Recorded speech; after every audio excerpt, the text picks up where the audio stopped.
Hey everyone, so you should have been finishing up the worksheet. It's okay if you didn't get it all done. We will take a look at it next class. But let's get started on packet page 20, right? We're focusing on x and y intercepts. Now remember, x-intercept is where the graph intersects the x-axis. For example, right here. Here is an x-intercept. In this case, this one is 2, 0, meaning x-intercept is a number, 0. All right, because we're not going up or down at all. The y-intercept is where the line intersects the y-axis. In this case, well, it's kind of in the middle, so it would be a decimal, but you'll read it as 0, 1.5 or 1.5, right? Y-intercepts are on the y-axis, x-intercepts are on the x-axis. So today we're going to be practice solving for them. Now there's an example here. We're saying, hey, if we give you this equation, 3x plus 4y equals 6, find the x-intercept and the y-intercept. In order to find the x-intercept, that means you're looking for the x variable. But since we always know x-intercepts are a number, 0, and we also know that it's kind of like x, y, we know that the y is going to be 0. So take this y and substitute it with 0 so that we can figure out what x would equal. So we go back and we substitute it with 0, which means this goes bye-bye because 4 times 0 is 0. So we're left with 3x equals 6. We divide by 3. And so our answer is x equals 2. So our x-intercept is 2, 0. Now we're going to do the same thing for y. We want to find our y variable, meaning we're going to substitute x in for 0 because just like we did for the x-intercept, right, this is 0, a number, x, y. So we substitute x in with 0. So in this case, you get 3 times 0 plus 4y equals 6. So that means this goes bye-bye because 3 times 0 is 0. 4y equals 6. So we divide by 4 on both sides, and then we simplify.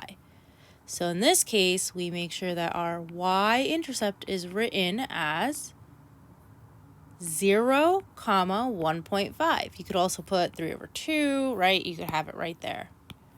And there you have it. Some people like making a chart. So let's take a look at number 1. Some people like making a chart to say, well, it doesn't need to be that big. And you have x, you have y. You know x is going to be a number, 0, and y is going to be 0, a number. So once we figure it out, we would write our answer for x here and our answer for y here, and our coordinate point is already there. So when you go ahead and do this, solving for x, right, we have 3x minus 2 times 0 equals 6. You could have also jumped to 3x equals 6 because this goes away when you multiply by 0. X equals 2, okay? So we know x-intercept is 2, 0. Then our y-intercept, we get 3 times 0 minus 2y equals 6.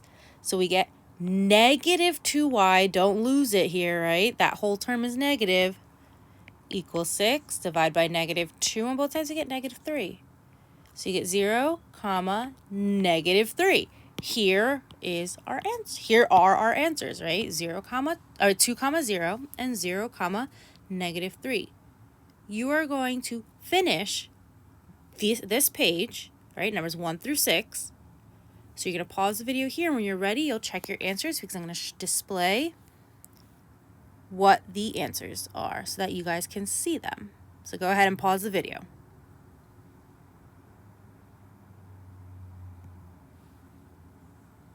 If you've unpaused, you're ready for the answers. Here are the answers for your x-intercept and your y-intercept. You can pause the video so you can check your answers.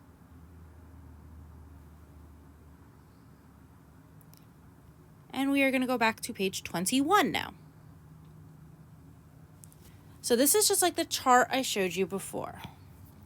Now we're going to use our intercepts to graph the equation, like saying, hey, we're going to create that straight line, right? So we find out our x, and then we're going to find out our y. And of course, I'll keep this so that it's consistent as before. So let's go ahead and solve for our x. We get 3.5x equals 14. In my head, I already substituted y for 0. Took that out. I'm going to divide by 3.5 on both sides. Yes, you might have to do some math on the side. That means you might actually have to do some long division, and that's okay. When you find your answer, you're going to get 4. So we get 4, 0. The other one, we get 2y equals 14, right? Because I substituted x in for 0. So I'm left with 2y equals 14, divided by 2 on both sides. And I get y equals 7. So I get 0, 7. Now, I'm going to graph this. However, I can't graph it unless I have numbers. So we're going to label our graph.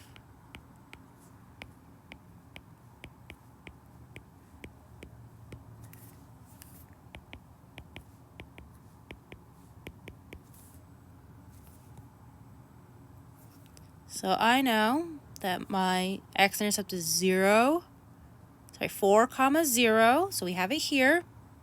And y-intercept is 0, 7. So we have it here. We'll take our ruler or straight edge, whatever you have handy, and we're going to draw our line. Uh-oh. It keeps moving every time I draw the line.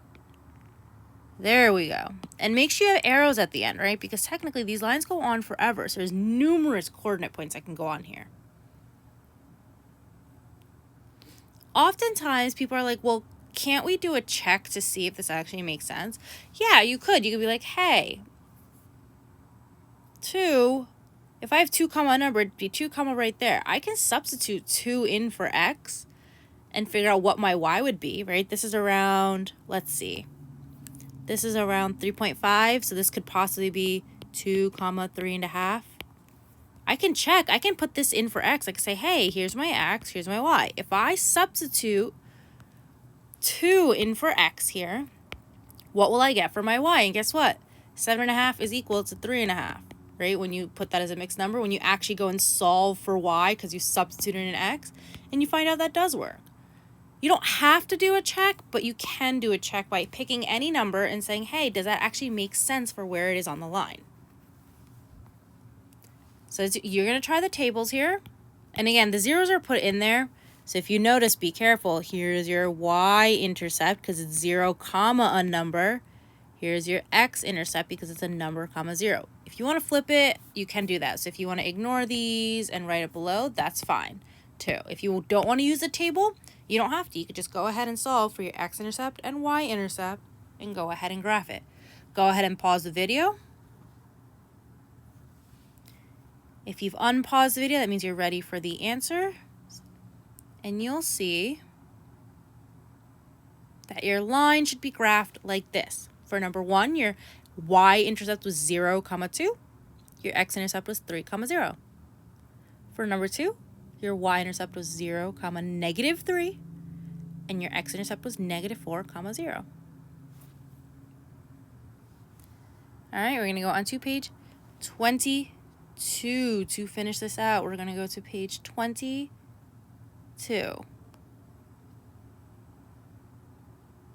Sometimes you can use the graph to find the intercepts, okay? You can say, well, here's a graph, right?